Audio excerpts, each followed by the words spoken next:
I'm recording in my car, and we got two new Unearthed Arcana subclasses today. A spiritual-based bard and an undead patron warlock. I know what you're thinking, because I am too. Don't we already have that? Well, maybe we'll do a little bit of a comparison and talk about the differences in this video. So if you want to see what's going on with that, stay tuned. Yes, this is a McDonald's parking lot, and I am stealing their Wi-Fi while running my car on my laptop on an inverter. What's going on, folks? Ted from Nerd Immersion here. Sorry if you hear car noises outside. Again, I'm in a parking lot. But as we do about once a month, I wanted to just do a quick discussion about analytics, and I'll get over with it real quick. I'm giving you just the month of August right now. We're only 5 days in. In that 5 days, I've had about 38,000 or so unique viewers to the channel, and if you see the numbers right below me there, 53% of that 38,000 viewers were not subscribed to the channel. I recognize there's sometimes where people are watching on different devices and things like that, but if less than half of that 53% subscribed, we'd blow past the goal I was trying to hit, which was 50,000 subscribers. But anyway, that's enough about analytics. Let's go ahead and jump over to the Wizards of the Coast website so we can show you Subclasses Part 4. Now, my point, a little thing I want to touch on with this is we have been talking about how we're supposedly going to get a new player book, or at least that's what we thought we were going to get in November. Now, if these subclasses are being reviewed in the beginning and possibly for the first time seeing playtest in the beginning of August, I don't think these are going to make it in that book. I don't know how long it takes to get things from digital to print. Maybe they'll do something similar to what they did with Theros, where they release it digitally and print later, but they're not doing that with Icewind Dale, so who knows. So I like these. I want to review them, but my point is, will we see these? Are these just like for a future book? Will these be a part of that November release? Or no, these are just for, future endeavors, or just like a traditional Unearthed Arcana where we're throwing ideas at the wall and seeing what sticks. So, it gives us a little bit of information about how it's playtest. We know all about that. College of Spirits, a new bard subclass that learns the stories from spirits, and the Undead, a new warlock subclass whose patron is an undead being. So let's go through the bard first. So you can see here at 3rd level, we have Guiding Whispers, which is you get guidance as a bard cantrip, and that is fantastic because not only is it guidance, one of the best spells, if not the best spell, and hands down the best cantrip in the game. I don't care who you are, I'll fight you on that. It definitely is. Normally, guidance is a range of touch. You have guidance out to a range of 60 feet. That is nuts. This is also a very front-loaded subclass. You're going to get stuff at 3rd level, or 3 things at 3rd level. You get your long-range guidance. You're going to get spiritual focus. Now, this is more of a ribbon thing, at least at 3rd level, where you can use the following as arcane or spellcasting focus, as opposed to a bard who can normally just use an instrument. You can use a candle, a crystal ball, a talking board. I guess that's like a Ouija board, a Taraka deck, or a skull. Again, a lot of thematics here. I'm digging that. It fits again in with, it seems like it could fit in pretty well in Barovia. It seems like it fits in well with this idea of spooky Halloween stuff. And then at 6th level, when you cast a spell that deals damage or restores hit points while using that spiritual focus, roll a d6 and gain a bonus to 1 roll of the spell equal to that number rolled.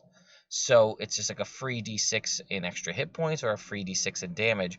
And from what I can tell, that's always forever. You never lose it. The only thing that qualifies it is the spell needs to have a material component to be able to use this new spellcasting focus. And then we also get Tales from Beyond at 3rd level. This is a long one, so bear with me here. While you're holding your spiritual focus, you can use a bonus action to expend a bardic inspiration and roll on the Spirit Tales table. And then you're determining a tale told. You retain the tale in mind until you bestow the tale's effect or finish a short or long rest.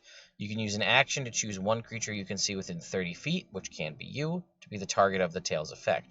Once you do so, you can't bestow the tale's effect again until you roll again.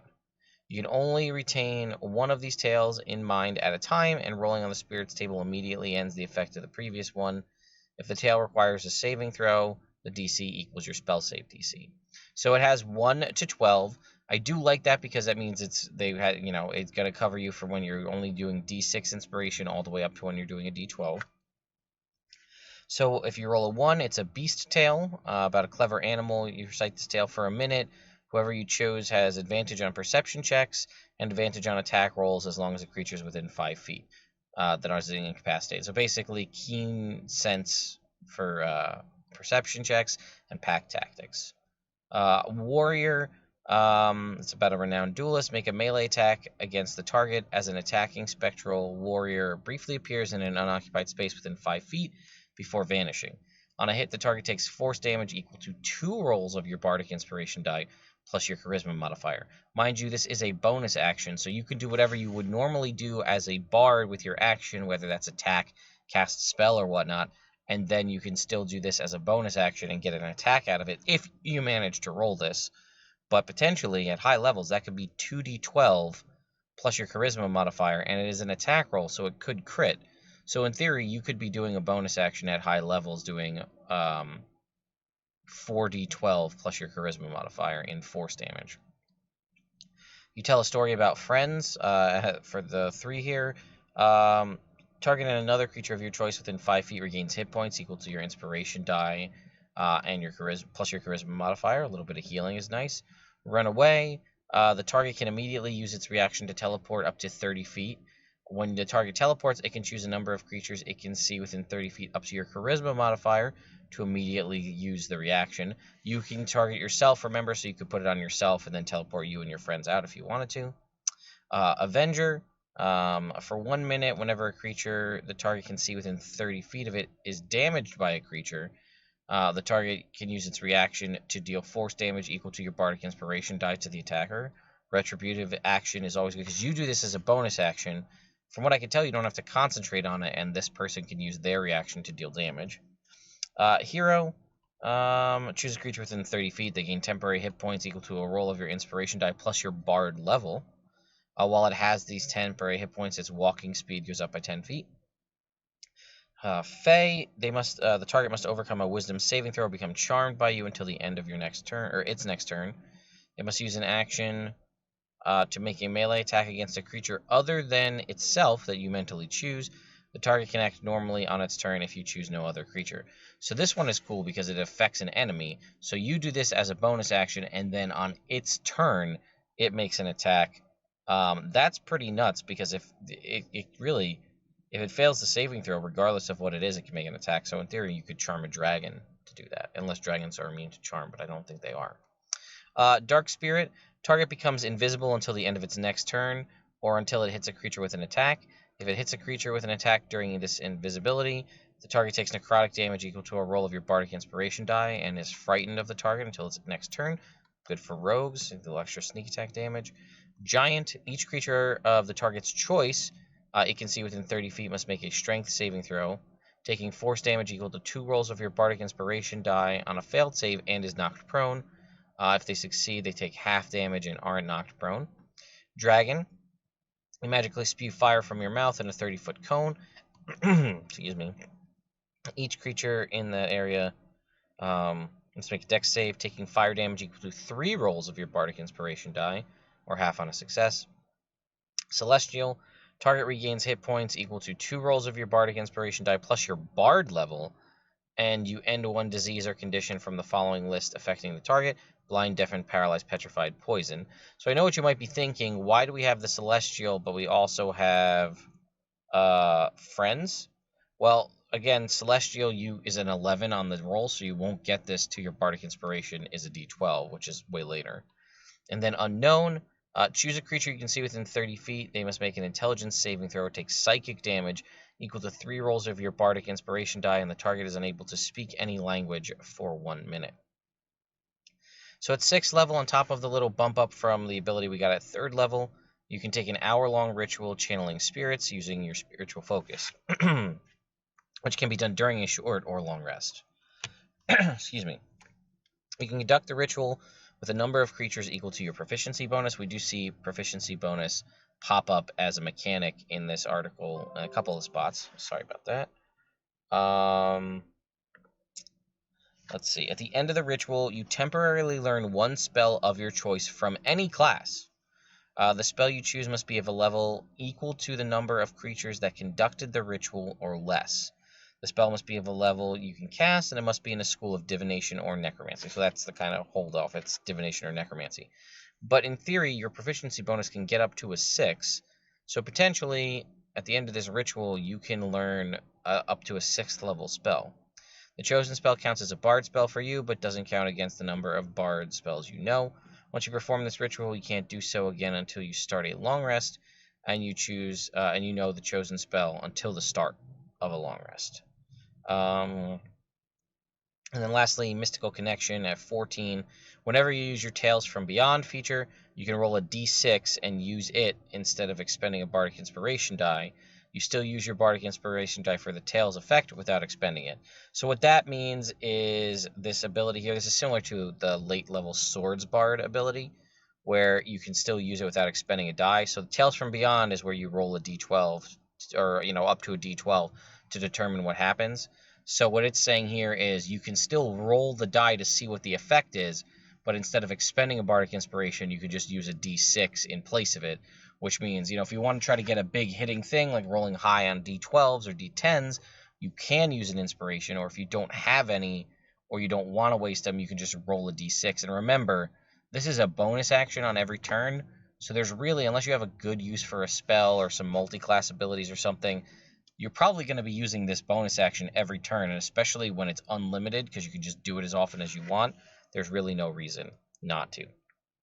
So, next up we have the Undead patron for the Warlock, and I'm going to look up something because I meant to do it ahead of time, but we're going to go to D&D Beyond, and we're going to look at the Undying patron, which was the patron that they added in Sword Coast Adventures Guide. I've stated many times, Sword Coast Adventures Guide is the redheaded stepchild, the oft-forgotten book when it comes to Wizards of the Coast. They seem like they made it, and then they just kind of ignore everything that's in it for the most part. So this is Death holds no sway over your patron.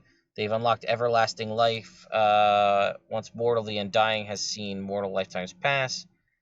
Beings of this sort include Vecna, the Dreadluz, the Lich Queen Vol, the Undying Court, Lockith, Lich Queen of the Githyanki, and the Deathless Wizard, Fistandantilus. In the realms, Undying patrons include Larlock the Shadow King, legendary master of Warlock's Crypt, and Gilgim, the god of Unther. So if we go here, it's going to list some other people. It's going to list a Sararak, Azalin, Lord Soth Strahd, or some other ancient undead being.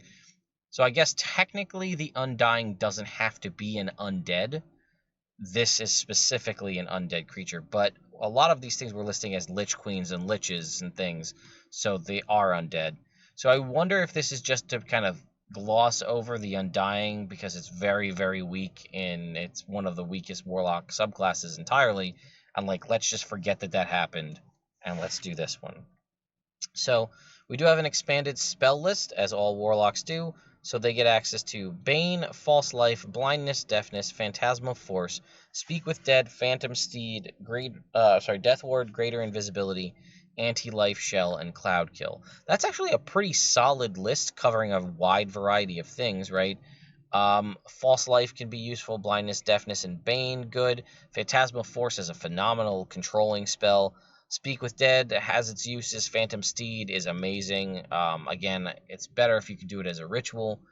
Death Ward, you're never going to be sad to have that. Greater Invisibility, so on. Very good stuff. I'm just curious, the Undying, False Life, Blindness, Deafness, Speak with Dead, Death Ward. So there actually is a handful of crossover between those two. Alright, so Form of Dread. As a bonus action, you can transform yourself for 1 minute, taking on an aspect of your patron. And you get the following benefits while transformed. Temporary hit points equal to a d10 plus your Warlock level. That's not bad. Once during each of your turns, when you hit a creature with an attack, you can force it to make a Wisdom saving throw. And if the saving throw fails, the target is frightened of you until the end of your next turn, and you are immune to the frightened condition. Now, it says when you hit with an attack, it doesn't specify. So in theory, if you Eldritch Blast, that is casting a spell, but you are making a melee or a ranged spell attack. So if and it doesn't say if they succeed they're immune to it. So if you Eldritch Blast and you do 3 blasts and you hit it 3 times, it has to make 3 Wisdom saving throws, if I'm understanding that correctly. You can transform a number of times equal to your proficiency bonus, and you get them all back on a long rest. The appearance of your form of dread reflects some aspect of your patron, so you get to come up with the thematics behind that. I like that it's proficiency bonus, because I was originally going to say it's probably going to be short rest, but I like that it's proficiency bonus because it starts you off at 2 base, and you can get up to 6, or maybe a little more if you have like the Iron Stone that boosts your proficiency bonus, that kind of thing. So all in all, I think that's a pretty solid first level ability. It's a minute long, so it's going to last through most combats. It's a bonus action, so it's not going to interrupt any of your, whatever you're trying to do. And you could do it ahead of time so that you can benefit from using something with your action. And again, Frightened is very powerful at all levels as long as it can hit, but low levels Frightening can be very debilitating. So having the ability to just make yourself quickly immune to it as a bonus action, as well as boosting up your survivability with those temporary hit points, is pretty solid. And we get Grave Touched at 6th level. You don't need to eat, drink, or breathe. In addition, when you hit a creature with an attack and roll damage against that creature, you can replace the damage type with necrotic damage. While you are using your form of dread, you can roll 1 additional damage die when determining the necrotic damage the target takes. So that's pretty cool. Again, you're a Warlock, so Eldritch Blast is typically going to be in your wheelhouse. So that's force damage. So it's very rare that you'd want to switch necrotic to, force to necrotic. But, if you're doing something else, like some other attacking spell that does lightning damage and they're resistant to lightning, you can switch it to necrotic. Let's see. When you are using your form of dread, you can roll 1 additional damage die when determining the necrotic damage the target takes. So I'm not entirely sure, and I'm sure you guys will correct me, but it says when you're using that. So if I'm using Form of Dread, when I attack a creature, and I can force it to make a Wisdom saving throw. This is saying if I switch that damage to necrotic, then I can roll 1 additional damage die when determining the damage the target takes. So if I'm understanding that correctly, I could Eldritch Blast, change the damage to necrotic. I hit this guy with a blast. I switch the damage to necrotic. He has to make a wisdom saving throw because Form of the Dread is up. And instead of rolling 1d10, now necrotic damage, I roll 2d10. But I think as written, the next blast that I do is a separate attack. It's a separate damage roll. So I'm making an additional damage roll for that. So in theory, this is like crazy hex. I could do Form of Dread, 3, say I'm doing those 3 blasts. Each blast is making somebody make a wisdom saving throw for Frightened, assuming they're not already. And then each one, if I switch the damage to necrotic, can deal 2d10 necrotic damage, and then I can add my charisma modifier, and then throw hex on top of that. Each blast could do 2d10 plus a d6 necrotic damage, plus my charisma modifier if I have agonizing blast, and those all dice have the potential to double in a crit. That's pretty solid. That would be why I'd switch it to necrotic damage, because of just the output damage I could do. Then we get Mortal Husk at 10th level. I love this feature. I think it's absolutely hilarious. You have resistance to necrotic damage. If you are transformed using your Form of Dread, you instead become immune to necrotic damage. So that's kind of a bummer if you happen to be a race that gives you, like an Aasimar who gives you resistance to necrotic damage. It's kind of a bummer that you don't, it doesn't boost it up to immunity. But if you activate your ability, I think at 10th level, I think you have your proficiency bonuses of 4. So you have that ability 4 times a day. And this is my favorite part. In addition, when you're reduced to 0 hit points, you can cause your body to explode. Each creature within 30 feet of you takes necrotic damage equal to 2d10 plus your Warlock level. Again, when we get it, it's 10, so 2d10 plus 10. You then revive with 1 hit point in your previous space along with your gear, and you gain a level of exhaustion. Once you revive this way, you can't do so again until you finish a d4 long rests. So it's when you're reduced to 0 hit points. So in theory, you could be reduced to 0 hit points and then be stable. You could be reduced to 0 hit points and wait for a party member to heal you. But I guess you have to survey the land and see the situation. You could be like, well, I hit 0 hit points and there's a bunch of bad guys around me. I'm going to blow up. And then you do. And I like that a lot. I just think it'd be really funny. And then Spirit Projection at 14th level. This one I really like. That I didn't think I was gonna like. It seemed a little weird, but I'm a big fan of how it works. So as an action, you basically astral project. Your spirit leaves your body. You leave your body behind. It's unconscious in a state of suspended animation, and your spirit can remain outside of your body for up to an hour, or until your concentration is broken, as if concentrating on a spell.